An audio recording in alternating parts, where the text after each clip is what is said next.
hey, it's bowl season. And with bowl season every year comes a little bowl bashing. It's kind of that season to actually bash the bowls. And the more bowls we have, the more bashing comes. And I completely get it.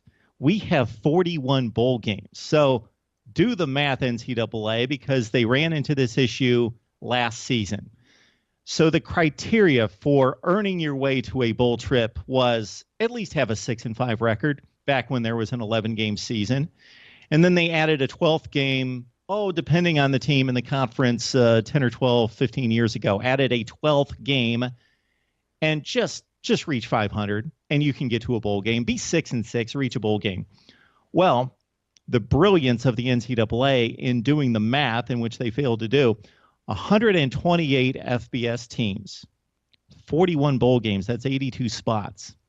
That's well over half the field of FBS football teams for the bowl slots. So, of course, you are not going to have all 500 plus teams playing in bowl games. So, starting last year, we had to have 5-win teams play in bowl games. So it was last year, it was Minnesota, Nebraska, somebody out of the MAC, San Jose State got entry into bowl play. This year it happened again. Mississippi State's a 5-7 team.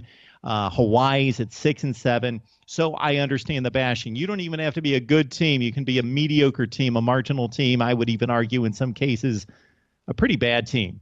And you can still earn a trip to a bowl game. But I always argued for those people that said, hey, we got too many bowl games. You know what?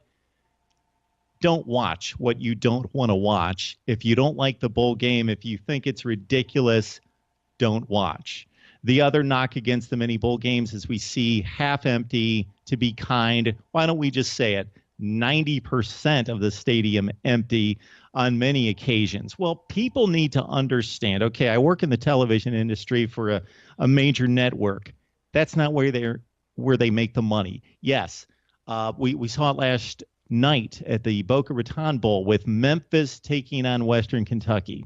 Yes, there are not going to be droves of college football fans that are going to make their way to South Florida to see the likes of Memphis and Western Kentucky. Therefore, the stadium basically empty, and people relate that to popularity.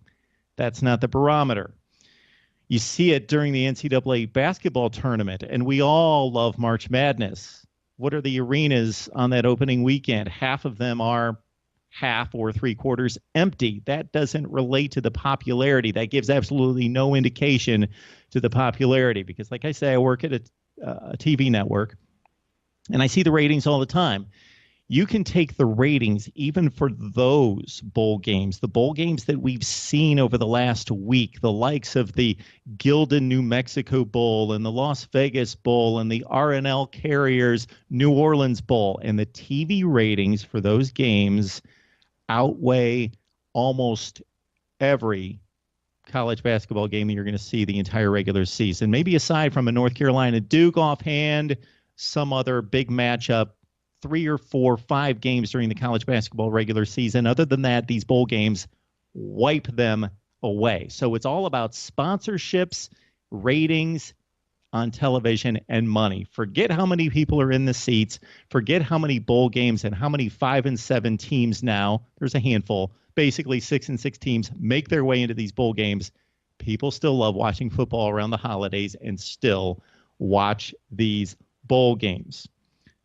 The thing that I think may jeopardize the legitimacy of these bowl games, even beyond all that, even beyond 90% empty stadiums, even beyond sub-500 teams participating in these games, is what we saw this week. When we see star players, the likes of Leonard Fournette from LSU, Christian McCaffrey from Stanford, saying, my NFL draft prospectus is extremely important. And you know what? I got nicked up a little bit this year. And if this was a big game, if we were playing a conference championship game, if we were playing our arch rival, I'm healthy enough to play, but I can't risk it in this bowl game. It's just an exhibition game. And you know what? It is an exhibition game. And I can't risk it because I need to be healthy for the NFL draft. I got to be healthy for the combines and for the pro days on campus and for the NFL scouts to grade me. And so now we've seen 2 of what are probably the 10 best players in the country, Leonard Fournette, LSU, Christian McCaffrey, say, hey, I can't risk it. We also saw the other day Shock Linwood, who's a very good running back for Baylor, but a bit delusional because he doesn't understand maybe that he needs a bowl game to showcase himself.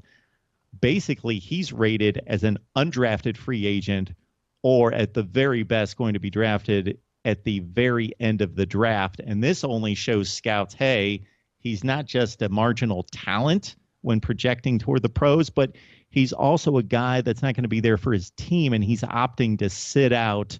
And this is a guy who's gotten in fights with coaches, been suspended in the past. So Shock Linwood, Baylor running back, a bit of a different case, not making the smartest of choices. But I hate to see the Christian McCaffreys and the Leonard Fournettes sit out. I understand it. I don't blame them because I totally get it.